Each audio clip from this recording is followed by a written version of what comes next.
right, dude? Now, I say this every single week. We have a really interesting topic. We do. This actually, I do have to shout out to Kyle Zesserman, who showed me this, and then I ended up down a deep, dark, well, not dark, but a little dark rabbit hole. And then I sent it to you, and here, I'll show this so you can see. Is there any rabbit holes that are lit up, like illuminated? Well, the one on like 5th and Main, that one's pretty lit up. Might get some hookers, but no, this was actually a really cool one because I didn't know this. I wonder why they call it hookers. Why? I wonder. Oh, maybe it's because they have no. Maybe it's because they're like you get hooked on hookers, or no, like you get hooked like a fish. I don't know. It'll have to be a Google search. I can't do that. But that's actually like mad impressive. But this one will keep you on the hook. I'm gonna turn this up because the last person I had was a little loud. But Netflix and propaganda is the wild topic today. Okay. Now, when I showed you this video, and I'm sure you had the same kind of reaction than I did, I couldn't believe it. So the gentleman who was the co-founder of Netflix and who brought it up and everything like that was Mark Randolph. But people only know him as Mark Randolph. He is known as Mark Bernice, or blank on the name now, but yes, Randolph. Mm-hmm. Now this guy here, Bernays. Why did I say Bernice? Jesus fuck. No one knows you, Bernice. He's the co-founder, and he has a bit of a dark past. So his grandfather, or his great-grandfather, Edward Bernays, is the father of propaganda. What do you mean? Like so he was the one that like pumped like that, like back in like the newspapers. He created propaganda. Really? Yes, especially for the U.S. So that's what I was saying. Yeah, we'll get into all this. So Netflix was started. So he created the "We Want You to." Was that propaganda? That is propaganda, and I mean the U.S. created that, but like we'll get into a lot of the things that he did create. But things like women with cigarettes, things like the reason like people do certain things, the reason people think certain ways, he created that. He would help the government do all this kind of stuff and really allow them to kind of go crazy, which is what was the whole scary thing. And because of the fact that Netflix is the #1 streaming platform, it begs the question: is this something that people should be weary about? It probably also got something to do with the color of Netflix's colors aren't just by choice. True. You look at like red, it makes you want to. Like if you look at like it's associated with food or like consumption. So, Also, little tidbit here for you. You remember the whole Pavlov's dog experiment, right? Okay. So Pavlov, for those that don't know, Pavlov's dog, every time he rang a bell or whatever, he would get a treat, right? And then eventually he would ring the bell and the dog would salivate. And they did it on The Office too. With the mints. Yeah. He's like, "What are you doing?" He's like, "Yeah." But anyway, so theoretically, though, even though Pavlov was the experiment tour, every time somebody would ring a bell, he would think of his dog. So it's a never-ending cycle. So that's right. You did say that to me the one day, and I was like, you know what? That actually makes a lot of sense. Yeah. Because yes, his dog is understanding that there's food now. But every time he hears the bell, like a bell ring, he thinks of him feeding his dog. Interesting. And you know what? Until you said that, and now rethinking about that, that actually is interesting because it's the same aspect. Mm-hmm. And same thing with Jim. Every time he watches his windows shut down, he expects to give him a mint. Yeah. Interesting. That's what I mean. Like every time. Yeah. There you go. We're just getting all the way into psychology, which, believe it or not, Mr. Sigmund Freud will get brought up. And I'm sure you read this. You'll see a little later. But Netflix was created on August 29th of 1997 in Scotts Valley, California. So this has been happening for years now. And, Netflix wasn't always the big platform it is today. It was kind of like how like Redbox is, but they would mail you your DVDs. I remember being a middle schooler, and I remember seeing like the Netflix commercials where it's like break your door, no, and I remember being like, that's so stupid because Blockbuster and Redbox are both like right down the street. Mm-hmm. And then, sure as shit, a couple years go by, and now it's like Blockbuster went out of business. Yep. Redbox is somehow still out there. Well, you want to know a fun tidbit while we're on this kind of topic is you want to know why Blockbuster blockbusted? Why? So when Netflix was saying we're going to put this on streaming platforms, put this in your house. Oh, they they didn't get on the wave because they didn't think everyone was going to have a PC. Low key though, low key. If Great show. If people didn't like, if Blockbuster could have lasted, maybe like if they could have just continued on for another couple of years, they probably would have seen a resurgence. Because think about it, it would have been considered like nostalgic. Sure, and then I it see probably what you would mean. have came back. Because I'm not gonna lie to you, bro. I have like 50 DVDs still of movies that I really like. Yeah. And I watched one the other day. Like I plugged it into my like PS4 and I like watched it. I was like, dude, this is so easy. Like you just do it and then you pop. Like for me, it was nostalgic. It's like, oh yeah, I remember like the play options. You know, fast forward, rewind. You know, like I don't know. Well, now it's just even easier though with like Netflix or anything like that. Yeah, but it's not personal. No, true. Like it's like not they're at like, all. here's your stuff to watch. Whatever shows you like. You watched Wednesday. Here's 10 shows just like it. But it's not the same. Like it's like to me, it's not the same. Like it's the same way that we were talking about on the other episode, where it's like what in 20 years, 30 years, 50, 100 years, what's like the movie's going to look like the movie theaters and how we're going to consume things. I think that if you're doing like a date night or a movie night with the homie, you know what I mean, like something like having a good time. Sure. I think going to the movies or having like a physical movie to like hold I would agree. it just wires your brain differently. Like it feels different. Yeah, I can see that. Than just getting on like Netflix and being like, let's scroll for 40 minutes. And some people would say that, like, you know, having those kind of movies kind of services your life, especially what you're watching. And that was one of the things that you find out here. So, Mr. Bernays was born in Vienna to a Jewish family. And his mother, Anna, was Sigmund Freud's sister. Wait. Yes. How does that work? So. Wait a minute. That. Oh no! It gets more. So this is why this is such a big thing. That why I wanted to bring this up. Why I was happy. You were like, let's do this, because he was born in Vienna to a Jewish family. His mother was Sigmund Freud's sister. So his Sigmund Freud. His uncle is Uncle Sigmund Freud, and then Bernays' great grandfather.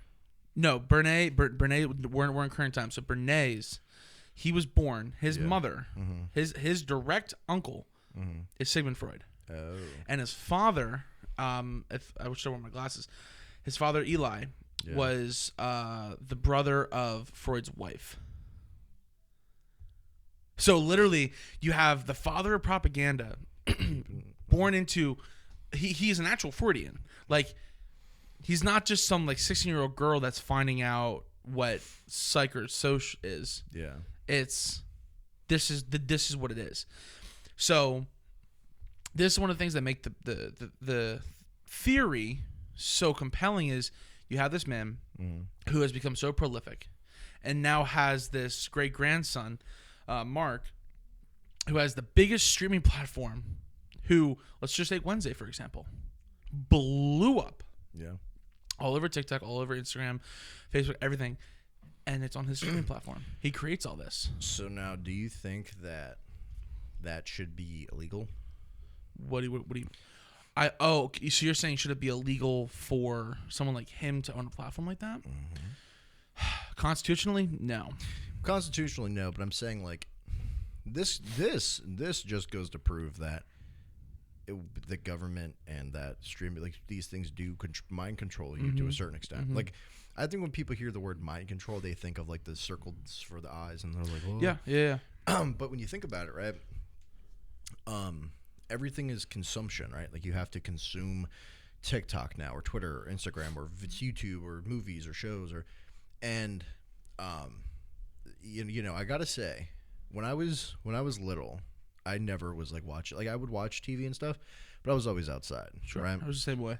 Just always hanging out, doing whatever outside. Well, after my surgery, and I was inside 24/7, just watching as many TV shows and movies as I could. That was like one of the worst parts of my life. Sure, yeah. Like just being and like yeah, I was in pain and everything, but like just from like a life like value of life standpoint, like what was I doing? Nothing. But I was consuming everything. I was up to date on all the new shows, on all the old shows, on the movies, and it was like, you know what I mean? It was just awful. Now that I've kind of taken a little bit of a step back to where it's like a show will come out and I'll like Wednesday, for example. Sure. Or that one show, The Watcher. I haven't watched that yet. I wanted to watch it. I haven't watched it. Both of them. Especially The Watcher. I did watch Wednesday, but that's what I mean. It's like it comes out, I'm like, oh, okay. Yeah. And that started with Stranger Things. Oh, because interesting. When that came out, everybody's like, you have to watch it. And it was like, people were like legitimately like, you must. This is a must. I would agree. It was definitely one of those must shows. And I was like, that's what got me into it. But I was like, the reaction that people had to that turned me off. Interesting. It was the same. Not to stop you, but that was the same. That reaction is the same reason why I didn't see. They have a new show out with like the dragon. No, I'm talking about. I can't think of the name. House of the Dragon. But whatever they're. No, it was Game of Thrones. Yes. But it's House of the Dragon. That's what I was trying to get at. I had the same reaction. That's why I never watched it. Yeah, if it's different when people are like, "Yo, this is a good show. You should watch it," and you go, "Oh, okay." Yeah. Versus when you're like, "You have to watch. You haven't watched it," and then it's like all they talk about. So I didn't watch it, and I was just kind of like, you know what, I'm cool. I'm cool off it. And then finally, eventually, I got bored enough one day, and I was like, I'll give it a try. And it was a really good show up until season 3. But sorry. No, it makes a lot of sense, and that's the whole thing. Is like it encapsulates people. It really makes people go, "You need to watch this. You need to check this out." Yeah, but that was my original point. I'm just agreeing with you, and I think this man being an actual Freudian and having his background, like his family background, being who they are, it ties everything back. So in World War I, Bernays referred to his. Hold on. You did good work, but we're having a conversation here. What? My question to you was, do you think that you said constitutionally it shouldn't be illegal to be able to do this? Now, do you think there should be some kind of a statute or like some kind of like a guideline system to say like, hey, my moral answer would be yes. I do think it should be. It's a tough subject because I want to say true to my beliefs, and like I believe anyone at any given point can do whatever they want in a certain regard, as long as it's not impeding life, liberty, or the pursuit of happiness. So that's where my moral standpoint get tied. But I do think if there's someone out there that could have a side agenda with everything kind of going on today, I think it should be monitored. I think you should still be able to, but I think there should be an extent of which there should be like a board where they go, this isn't middle of the road. I don't know. It's kind of not a loaded question, but it's a tough question. Well, it's tough because how do you feel about that then? So I was actually thinking about this. So it's difficult because you'd have to take into effect like movies and YouTube and everything, like music and all. And it's the same way that the music industry right now is trying to fight against cops going after rappers for what they say in their songs. Yeah, because it's a form of expression, so it shouldn't be held accountable for in court. They were just talking about that on Flagrant. Yeah, which I agree with. I mean, to a certain extent, I think that if you paint a picture of you stabbing somebody in the face that was just killed by stabbing in the face, I don't think that means you're the murderer. But I think that if you know what I mean, like it's different because I can say on a song, hey, whatever, make it rhyme with killing you. Yeah. You know what I mean? And like the cops, that's not enough evidence. That's not a smoking gun. That's not like enough to be able to really piece together.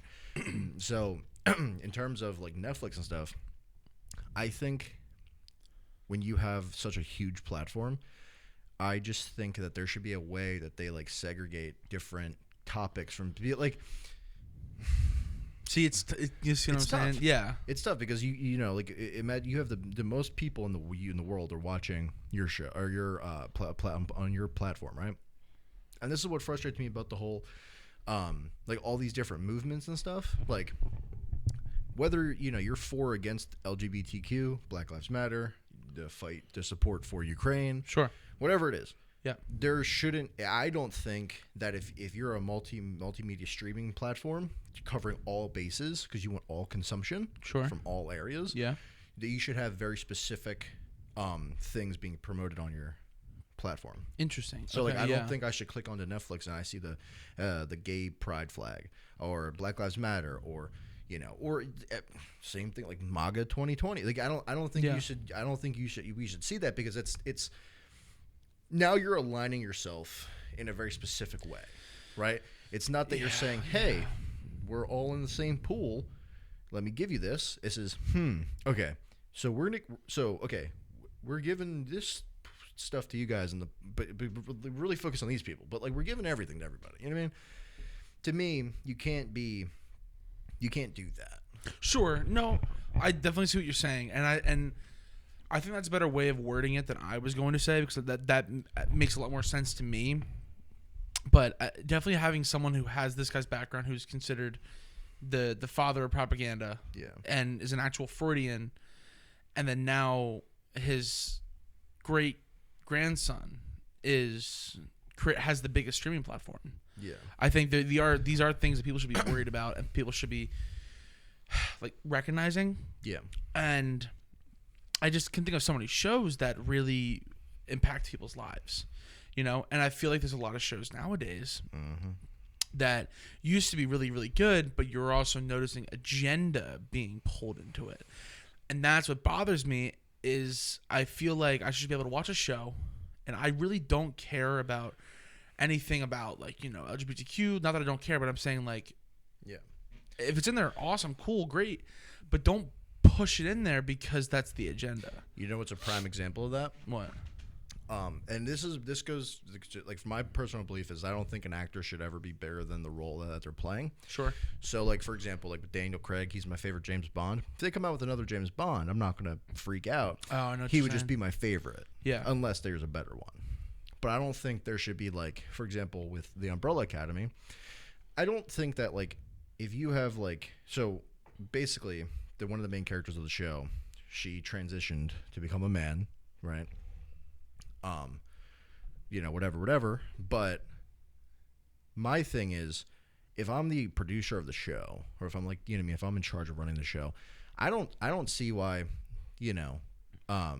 that like her going through that very personal thing would have to affect my movie or my TV show. Sure. Yeah. No, that makes But sense. it did because now the main character in the show is also transitioned. Is also, you know what I mean? And it's like, well, you can't make them pretend to be someone else. Well, that's your job. That's your job. That's and your it's job. actually your job. Right? So, like, if I get hired to do a job and then they say, oh, actually, we're going to need you to do your job, I'm not going to be like, well, no, it's raining outside. You know what I mean? Yeah. And, like, I know I'm putting a little bit of too much of a vagueness on it, but the point I'm making is that you can't stick to these you can't. I don't understand how it's like you have to stick to these certain agendas and then expect everyone to still watch and then throw a temper tantrum when people stop watching. Yeah. You know what I mean? Yeah. And it's just like a domino effect. It's like one thing after the next. It's like you go from having a good show, something happens in the world, and then like you're supporting that cause, and then people don't watch it, and then you're mad because your ratings dropped, and then it's racist or it's sexist or it's homophobic or it's whatever. Well, maybe that's kind of what they want. Maybe this is something that they want to continue to create. Mm-hmm.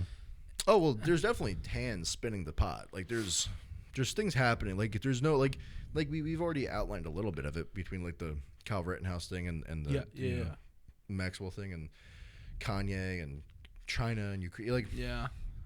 It's just one of those things where it's like, there's definitely hands stirring the pot in a way. I'm not saying, oh, it's the Illuminati and there's people that are in control of these multimedia sources that reach millions of ears and eyes, billions. And, but no, everything's only up and up. No. But yeah, no, it really does add to it. And just going to say, when back here is Bernays called his work psychological warfare.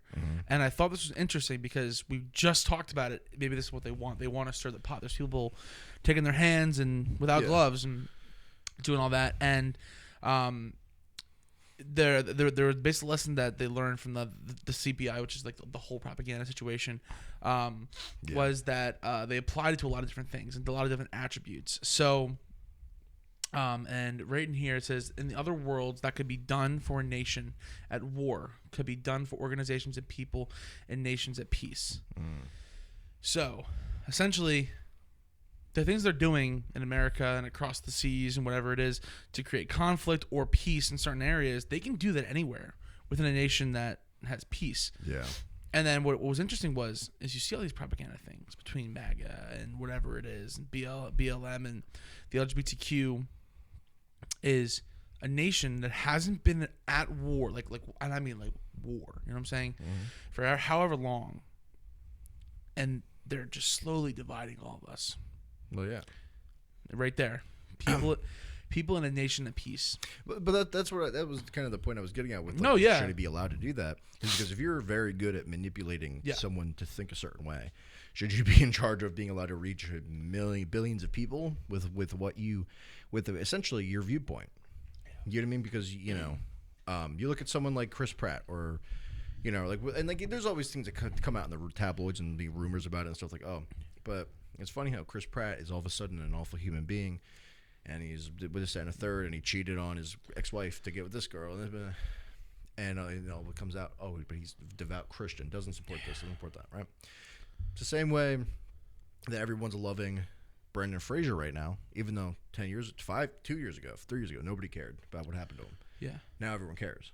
Interesting. You know who everyone hates now? We're starting to hate The Rock, right?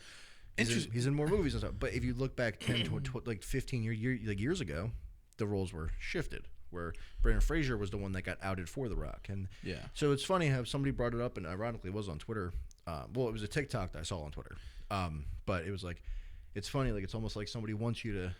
And that's why I thought it was so interesting, because we're seeing all of this. Yeah. And what is that one line that everyone always jokes about? We're gonna Netflix and chill. Netflix and chill. I'm trying to do that later. Or I'm done. Ben's here. It's a 3-way. Anyways, but yeah, and what I thought was notable too was, Bernays used Sigmund Freud's techniques. Bernays' uncle. And the idea is to help convince the public, among other things, that bacon and eggs is the true all-American breakfast. He did that. Wow. Gavin, it is documented. He was the one who did that. Oh. What? Bacon and eggs, huh? Bacon and eggs. That's how wild it is. Because when you and I go to Sunshine. So wait a minute. Okay, so pause. So what you're saying to me is that this guy. Yes. Made it as told everybody that bacon and eggs is a staple American breakfast. People were doing it, but again, around World War I, going into World War II, there's you're trying to build camaraderie, something that people can just hold on to. Yeah. Put their cocks, their hands in the air. Oh, so it's kind of like something where it's kind of like a coined thing. Like he decided to just make it he coined it, but that's the thing is you don't go to England and go, I want bacon and eggs on a nice plate with some hash. I would. Well, yeah, you would, but I'm saying you wouldn't think that when you go to the UK. I would. You're missing that. You're missing the point. You're not gonna go to China. What am I gonna go there and be like? Can I get a full English, please? Yeah, put some blood pudding on my plate, sir. Thank you. All right. So then you're not gonna. It's 7:30 in the morning. Let me get some beans, bro. You're not gonna go to China and then you're gonna go sit. You're a whore, okay? But my point being is, when I read that and I looked at the document, because I can click on that right there, and it will take me to it. But it's interesting because it puts in our heads, if I'm going to the countryside and I stop over there at that diner, I'm going to get canceled for this voice. And they're like, I want bacon and eggs. That is true, because when I do think of farms, I do think of eggs. That's the whole thing. And it's very interesting. And then in the 1930s, his Dixie Cup campaign was designed to convince customers that only disposable cups were sanitary by linking the imagery of an overflowing cup with subliminal images of genitalia and venereal diseases. Yeah, well, that's the Dixie cups. hey, Dixie cups used all the time. there's a thing that I did in high school. There was like a report or something. There's some kind of something I did or like looked up where it was like if you took like 10 people and told them that like blue shirts are dumb, and you took the other 10 people, another 10 people, and told them that purple shirts are dumb, and then you told the rest of the world that yellow shirts are the stupidest thing ever created, right? Or both like blue and purple shirts are dumb. Then these two groups of people would be like outcasted from everyone else. You know what I mean? But like, it was like a thing like that. And it's that simple. But these guys, he is doing it on a national stage. Wow. And now, all full circle, Mark. Oh my God! I want to keep saying Renee. Mark Bernays Raymond. Yeah. Has the biggest Yeah. social platform. Mm-hmm. That's the powers that be, man. It's wild to me. And another notable thing is he turned women to smoking more cigarettes because it made them feel that it was feminism, a female liberation. It felt like female liberation. Feminist movement. If anybody look, if you're into marketing at all, and you want to like to look about like sales or ads or anything, I would highly recommend looking into watching Mad Men. Oh, it is a show, but it's a show based on marketers in the 60s and like how they did things in a way, like based off of how they did things in a way. And it's very interesting. Interesting. Like, I'll have to watch. I'm in between shows. It's perfect time. Like it was in the 60s where people were like telling people that cigarettes are healthier than like Marlboro. We're healthier than Newport. Yeah. Smoke 5 a day where it's healthy. Well, doctors tell you to smoke cigarettes. Exactly. So that's the whole thing. Is like that's what it kind of digs in deep into a little bit, where it's like it's just so wild to me because I look at social media, I look at everything, and I'm like, this is just really crazy. I wish we could all just sit down and have a good meal, right? But when people are watching things like Netflix, right, and they're looking at things like Instagram and TikTok, and you do have these people. Like, okay, even when you and I are making clips or whatever we're doing, what can we brand to get people to look at us? We're trying to use, I don't want to say manipulation because that sounds, malice, but what is gonna get someone to click on us? That whole clickbait thing. You click a thing about nudity. No, but like you click a thing about Biden or Trump, big names, and then it takes you to a thing of why Hello Kitty is going under. You know what I'm saying? Yeah. It's like clickbait, and it amazes me and it worries me that people, and I guess, to your credit, that question is the people like this can own multi-billion-dollar organizations, and everyone is still going to watch it, and no one, like, I didn't even know about this until Kyle sent it to me on Instagram. Really? And I watched it. It's just stuff you don't think about. No, I never would have known. Well, it's the same way that what I learned in, this is a good takeaway there for you, Starbucks. In the mid 2000s, like early 2000s, whatever, was going under, and they found out that they rebranded, and it helped bring them to the top of the food chain in the coffee world.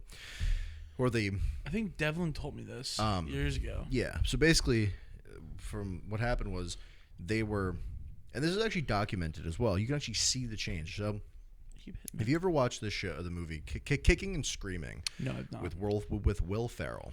No. He basically, long story short, gets addicted to Starbucks. In that Starbucks, like in that show, and like even in like there's another movie with Paul Rudd where he's at a Starbucks. But there's a lot of things on the counter, a lot of things behind them, a lot of things in the store. It just kind of looks weird. Like it doesn't look like a normal Starbucks. Sure. The reason for that is they were going under because they had too many options, too much shit on the counter, behind the cookies and bags and blah, blah, blah. This, that, and the third. I did hear this. So people were like, I don't need any of it. They were going under. They remarketed. Now everything's open, spacious. Seats are spacious. Big tables. Everything's open. Now they're the Starbucks. Like, yeah, I think she told me that years ago. Shout out Devlin, I guess. But yes, I do remember that. Yeah. But it is interesting to think that when there are marketers and there have people who are selling a product, even when we were at Cutco, it's all about the feeling. How do they feel about the purchase? And It's easy to say no to a piece of paper. It's hard to say no when it's in your hand. Ben Finch, how the hell are you? But it's again, when I saw this. Well, speaking of Finch, we got to hit Link him up up. with him? Yeah, we got to Word, link up with him. Yeah, I mean, we're wrapping this up anyways, but Yeah. it really makes you think. Be careful out there, guys.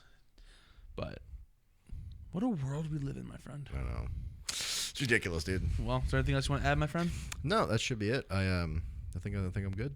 All right, guys, we will see you next week.